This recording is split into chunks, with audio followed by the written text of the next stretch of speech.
I still measure my life as before that New Year's Eve, and after it, because nothing ever fit back together the same way once the clock struck midnight. And I know that sounds dramatic, but I swear to God, every word of this is exactly how it happened to me. I was 31 that year, living alone in a narrow duplex in a quiet Pennsylvania town where nothing worse than a stolen lawn ornament ever made the police blotter, and New Year's Eve was never a big deal for me after my divorce. So I planned to spend it with a frozen pizza, a bottle of cheap champagne, and the comfort of being able to fall asleep whenever I wanted. Around 6 that evening, my neighbor across the shared driveway, a guy named Mark, knocked on my door with a half smile and a red plastic cup already in his hand, telling me a few people were getting together at his place to ring in the new year. Nothing wild, just drinks and company. And I remember hesitating, because I didn't know him well. But the thought of sitting alone while fireworks went off somewhere in the distance made my chest feel hollow. So I said yes. His place was a mirror image of mine. Same narrow layout, same creaky stairs, but warmer, louder, filled with the smell of beer and something fried. And there were 6 of us total, all people from the block, or friends of friends, laughing too loudly, like people do when they want the night to mean something. The alcohol flowed faster than I expected, and by 10 I was tipsy enough to forget my worries, watching the ball drop on TV, shouting the countdown with everyone else. And when midnight hit, we all hugged and cheered and clinked glasses. And for a moment, it felt like the year ahead might actually be better. That feeling didn't last long. Around 12:30, one of the guys, a friend of Mark's named Eric, suggested we go outside to watch fireworks, even though they were technically illegal in town. And we all spilled into the cold, our breath fogging the air, the street quiet except for distant pops and crackles. I noticed then that a dark sedan was parked down the block. Engine off, lights out, and something about it stuck with me, because it hadn't been there earlier. But I shrugged it off as paranoia fueled by booze.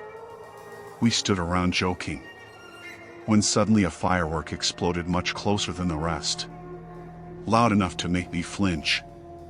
And as we laughed nervously about it, the sedan's engine turned over. It rolled toward us slowly, too slowly, and I remember the way the headlights washed over our faces, bleaching the smiles right off. The car stopped about 20 feet away, and the driver's window slid down with a mechanical whine, revealing a man I didn't recognize, his face half in shadow, eyes too calm, too focused. And he asked, in a flat voice, if we had a light. Mark said sure, and stepped forward, fishing in his pocket. And that's when everything shattered. The man reached down and came back up with a gun, and the sound it made when it fired was nothing like in movies, more like a brutal crack that punched the air out of my lungs. And Mark fell backward, like someone had cut his strings. For a split second, nobody moved, like our brains refused to accept what we'd just seen. And then the shooter fired again, and Eric screamed, high an animal, clutching his shoulder as blood soaked through his jacket. We scattered in pure panic, slipping on ice, tripping over each other, and I ran back toward the house, my heart hammering so hard I thought it would burst. I slammed through Mark's door and up the stairs, locking myself in his bathroom, hands shaking so badly I dropped my phone twice before I could dial 911. I could hear the gunshots outside, more than I could count. followed by the roar of the sedan speeding away, tires squealing, and then a terrible, broken silence, punctuated by someone sobbing. When the operator answered, my voice sounded like it belonged to someone else, as I told her there had been a shooting, that my neighbor was down, that people were hurt, and she kept telling me to stay on the line. Help was coming, but all I could think was that it was New Year's Eve. And this was how the year had started. Police and ambulances arrived in what felt like both seconds and hours later. Red and blue lights flashing against the snow, officers shouting commands, medics kneeling over bodies, and I was escorted outside, wrapped in a blanket, my teeth chattering uncontrollably. Mark was already gone by then. I could tell by the way they covered him. And Eric was loaded into an ambulance, still conscious, still moaning. I remember thinking how unfair it was, that we'd all been laughing not even an hour before. Over the next few days, the town went into shock. News vans lining the street, reporters asking questions I couldn't answer, and the police interviewed me multiple times, going over every detail, every second, trying to build a picture of the shooter. I told them about the sedan, the calm voice, the way he'd asked for a light like it was nothing, and they nodded grimly, telling me they were looking into it. I tried to go back to my normal routine, but nothing felt normal anymore. Every car that slowed down made my stomach drop. Every knock on the door made me jump. And sleep became something I feared. Because when I closed my eyes, I saw Mark falling over and over again. A week after the shooting, on another cold, quiet night, I heard a car idle outside my place, and my blood ran cold. I peeked through the blinds and saw the same dark sedan, parked in the same spot down the block. Lights off, just sitting there. My chest tightened so hard it hurt. I told myself it was coincidence, that I was letting fear control me. But when the engine cut, and a door opened, I backed away from the window, heart pounding in my ears. There was a knock at my door, slow and deliberate, and I froze, every instinct screaming at me not to answer. The knock came again, louder, and a man's voice called my name, pronouncing it correctly, casually, like we were old friends. I crept to the door and looked through the peephole, and my stomach dropped out from under me, because it was him, the shooter, standing there with a relaxed posture, hands visible, a small, almost apologetic smile on his face. He told me he just wanted to talk, that there had been a misunderstanding, that if I opened the door he could explain everything. And the audacity of it made me feel sick. I told him through the door that I'd called the police, even though I hadn't yet. And his smile faded just enough to show something cold underneath. He said that was a shame, that he'd hoped to clear things up. And then he leaned closer to the door and said, quietly, that he knew I'd been the one to call 911, that he knew where I worked, that he knew I lived alone. My hands were numb as I finally did call the police, whispering into the phone, while he stood outside, listening. When he realized what I was doing, his expression hardened. He stepped back, raised the gun, and fired through the door, the bullet ripping through wood and drywall, inches from where my head had been moments before.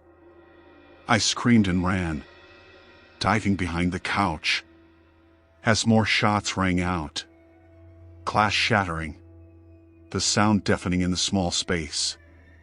And then, just as suddenly as before, it stopped. I heard him laugh. A short, humorless sound. And then his footsteps retreated, the sedan's engine roaring to life as it sped away.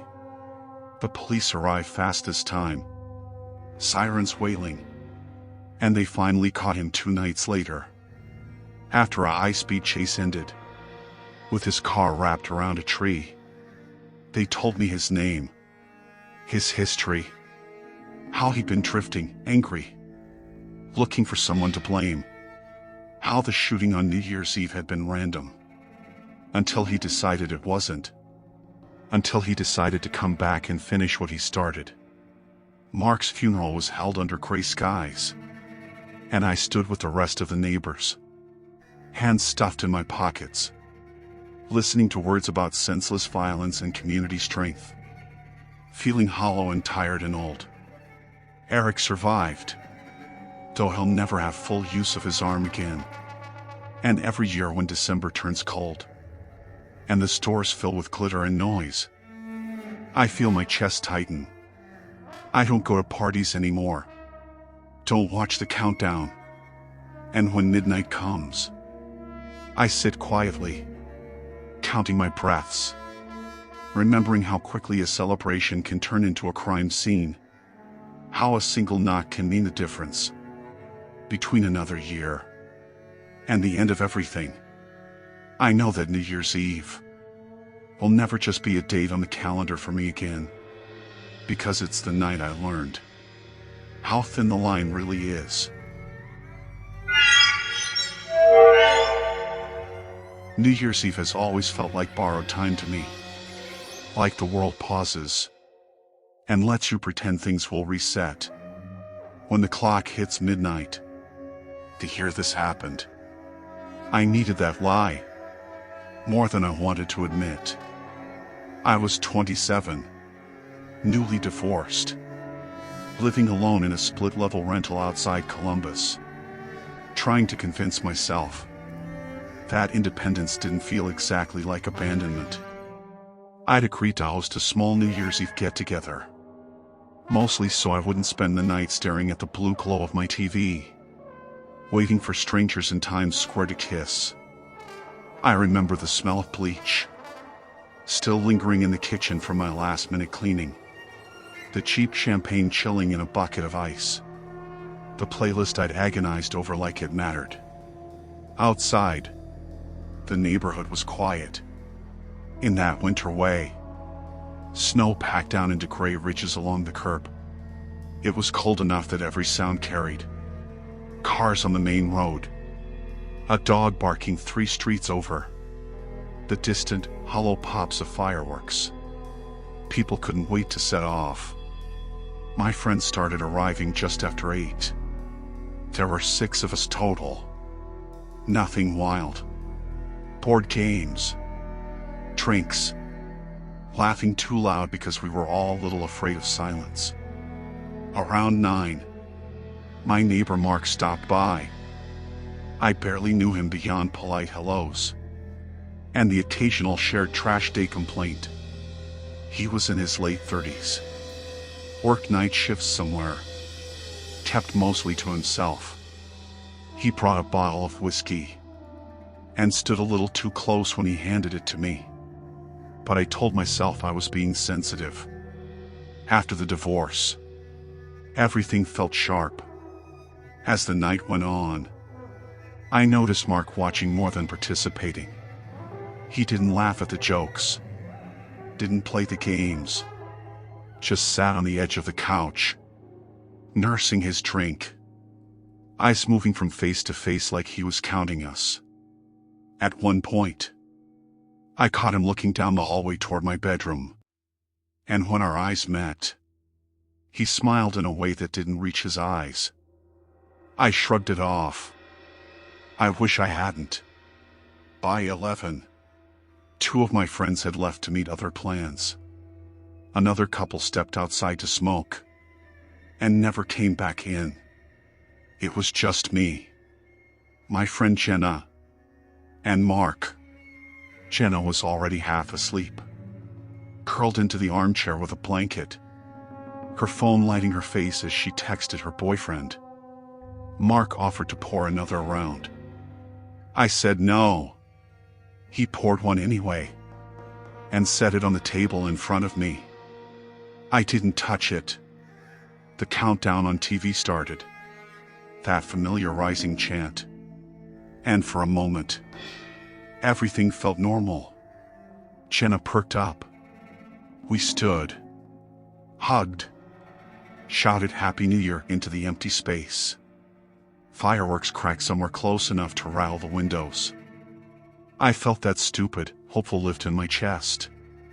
Then Jenna yawned and said she should go before the roads got bad. I walked her to the door, helped her into her coat.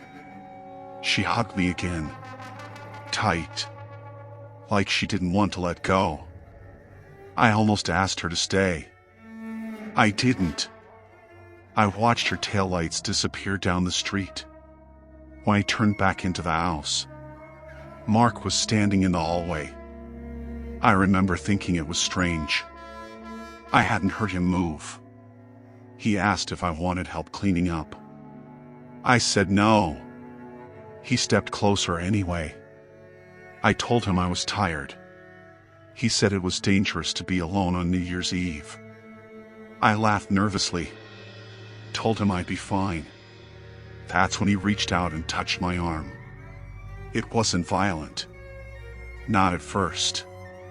His fingers were cold, pressing just hard enough to make a point. I pulled away, told him he should go. His face changed then, like a mask slipping. He said he thought we had a connection.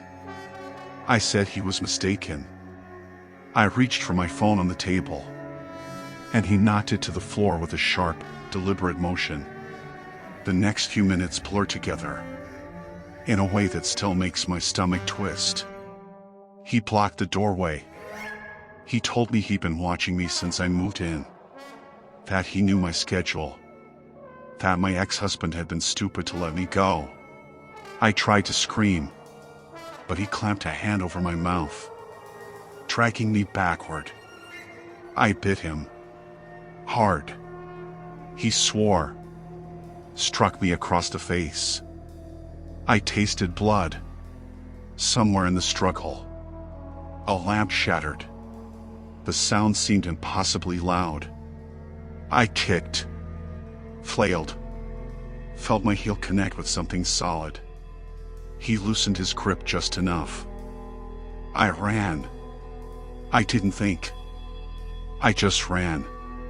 Out the back door into the snow. Barefoot. The cold slashing up my legs like knives. I heard him behind me, cursing, slipping on the ice. I didn't look back. I ran to the nearest house, pounding on the door with numb fists, screaming until my voice tore. Lights flicked on.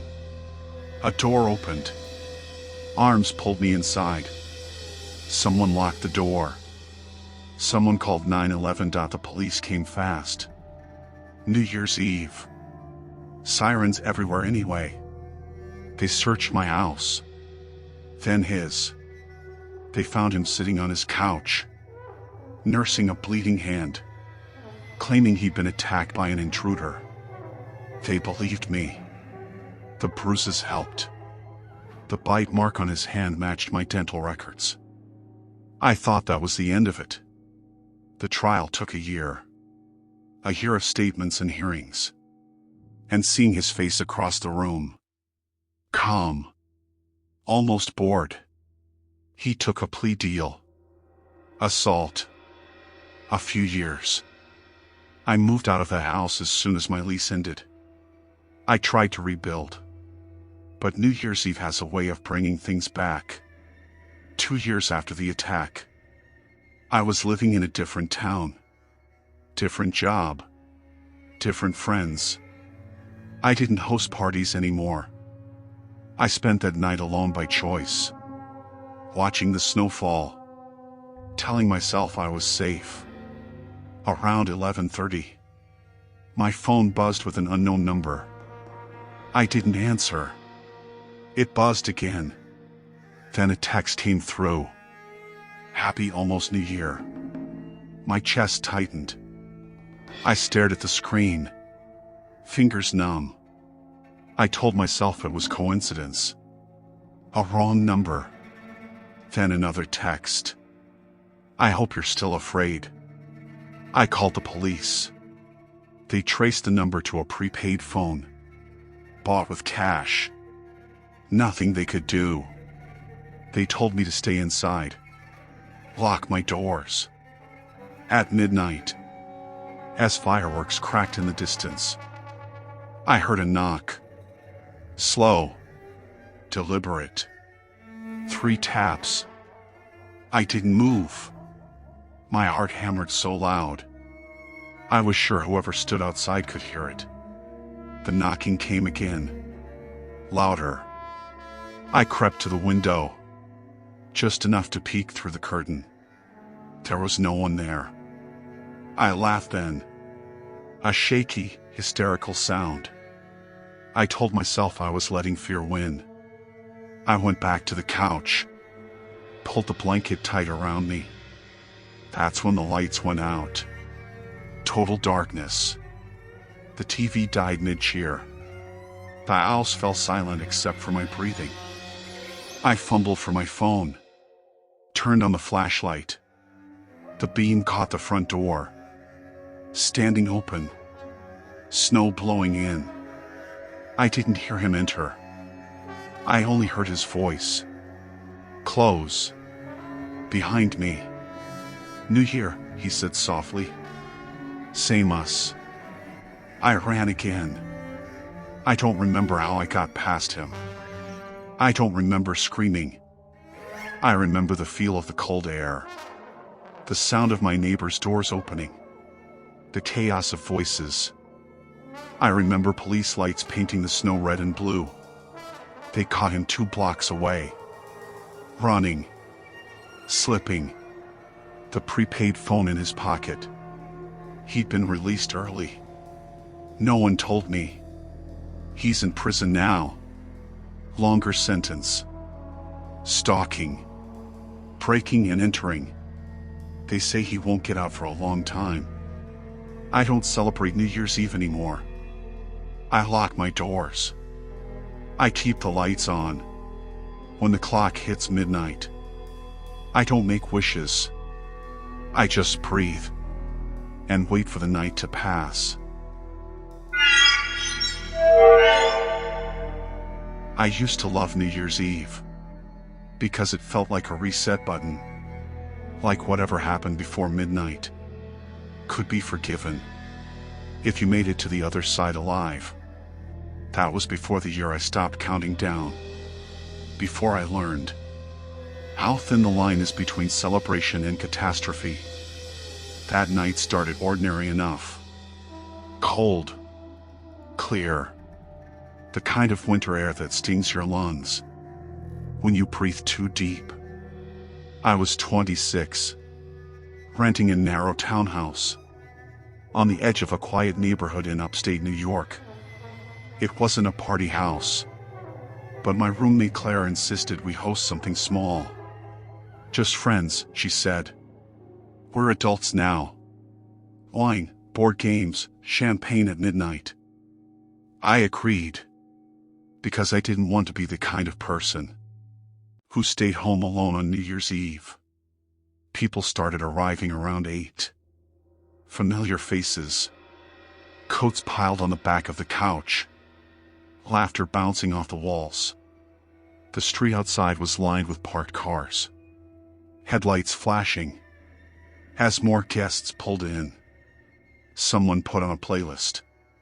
Something upbeat, but not obnoxious. The house smelled like pizza and cheap Prosecco. It felt safe. Warm. I remember checking my phone at 11:47 p.m. and thinking how fast the night had gone. I was standing in the kitchen, refilling cups, when I noticed the front door wasn't fully shut. It was cracked just enough to let in a blade of cold air. I assumed someone had stepped outside to smoke. I closed it and locked the deadbolt without thinking. That was my first mistake. At 11:53, the power went out. Not just a flicker. Everything died at once. Music cut off mid-beat. Lights vanished. The aisles dropped into a thick, sudden darkness, broken only by the glow of phone screens and the distant pop of fireworks outside. People laughed at first, nervous and surprised. Someone shouted that it was probably just a neighborhood transformer. Someone else joked that it was the perfect horror movie setup. I felt uneasy in a way I couldn't explain. The quiet felt wrong. Too complete. I went to the front window and pulled the curtain aside. The streetlights were out too. Every house on the block sat dark and hollow, like a row of empty sockets. Fireworks burst overhead, coloring the sky in flashes of red and green. But the ground stayed black. Claire came up beside me and said, "We should check the breaker." I nodded, already moving toward the basement door. That was when someone knocked. 3 slow, deliberate knocks. On the front door. The room went still. Conversations died. Phones lowered. We all stared at the door, like it had just spoken. "Probably someone from next door," a guy named Mark said. "Maybe their power's out too." I wish we'd listened to the fear instead of the logic. I unlocked the deadbolt and opened the door. A man stood on the porch, backlit by fireworks. He was tall, bundled in a dark coat, face partially obscured by a knit cap pulled low. He looked normal, ordinary. That's the part that still haunts me. "Sorry to bother you," he said. His voice was calm, polite. "My car died at the end of the block. Phone's dead. Could I use yours?" Behind me, someone whispered that we should just let him in. It was freezing out. New Year's Eve. Who would turn someone away? I stepped aside and let him enter. The door closed. The cold followed him in. He thanked me and took a few steps into the living room, glancing around like he was taking inventory. I noticed his shoes were muddy, leaving dark prints on the rug. I noticed his hands were trembling, the weather from cold or something else. I couldn't tell. I handed him my phone. He didn't take it. Instead, he reached into his coat and pulled out a gun. Time didn't slow down like people say it does. It fractured, shattered into moments that didn't connect properly. Someone screamed. Someone dropped a glass. The man raised the gun, not pointing it at anyone in particular, just holding it up like proof. "Everyone stay calm," he said. "I don't want to hurt anyone." The lie sat heavy in the air. He told us to put our phones on the table, told us to sit, told us to be quiet.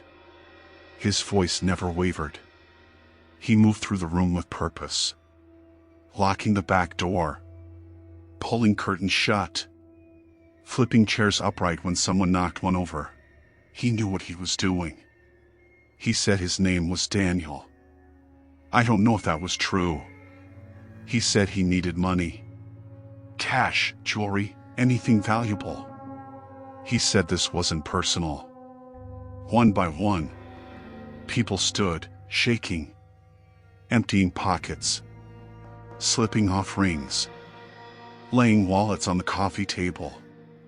Fireworks boomed outside, counting down the final minutes of the year, completely indifferent to what was happening inside my house. I watched the clock on the microwave battery tick toward midnight. At 11:59, someone's phone buzzed with an emergency alert about the power outage. Daniel noticed. His eyes snapped toward the sound. His jaw tightened. He walked over and grabbed the phone, scrolling quickly, his breathing speeding up. "They're fixing it," he muttered. "They said they're fixing it." Someone started crying. Quiet, desperate sobs. Daniel raised a gun again. I said, "Be quiet." I don't know who moved first. Maybe it was Mark, trying to be brave. Maybe it was an accident. All I know is that someone stood up. And everything exploded. The gun went off. The sound was deafening in the enclosed space. I felt it in my chest more than my ears. Mark went down, clutching his shoulder, blood seeping through his fingers. People screamed. Chairs scraped. Someone ran for the back door, forgetting it was locked. Daniel panicked. You could see it then. The crack in his control. He fired again. Not aiming, just reacting. The bullet hit the wall, inches from my head. I dropped to the floor, covering my ears, my heart trying to beat its way out of my rib cage. Fireworks hit their peak outside. Midnight. Cheers and explosions and joy, all colliding with terror. Daniel shouted for everyone to get down. He was crying now. Real tears. His voice breaking. "I didn't mean to," he kept saying. "I didn't mean to." I crawled toward Mark, pressing my hands against his wound, trying to stop the bleeding. He was pale, breathing fast, eyes white with shock. I told him to stay with me, though I didn't know what that meant anymore. The power came back on at 12:03 a.m. Lights flooded the room, exposing everything. The blood, the fear, Daniel's face, twisted and young and utterly lost. Sirens followed seconds later. Someone must have called from outside when the gunshots rang out. Police cars screamed down the street, red and blue lights flashing through the windows. Daniel bolted. He ran for the front door, yanking it open, disappearing into the night. Just as officers stormed in, guns raised, shouting commands. The rest is a blur. Statements and ambulances and shaking hands. Mark survived. The bullet missed anything vital. We were lucky, they said. So lucky. They caught Daniel 2 days later, hiding in an abandoned shed outside town. He was 19. No prior record. Desperate. Stupid. Dangerous. I moved out of the house a month later. Couldn't stand the way the walls seemed to remember. Couldn't stand the silence at night.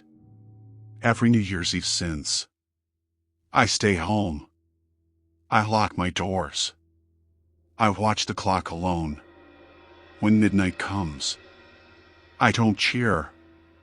I just breathe, grateful to be alive, and wait for the year to pass without knocking.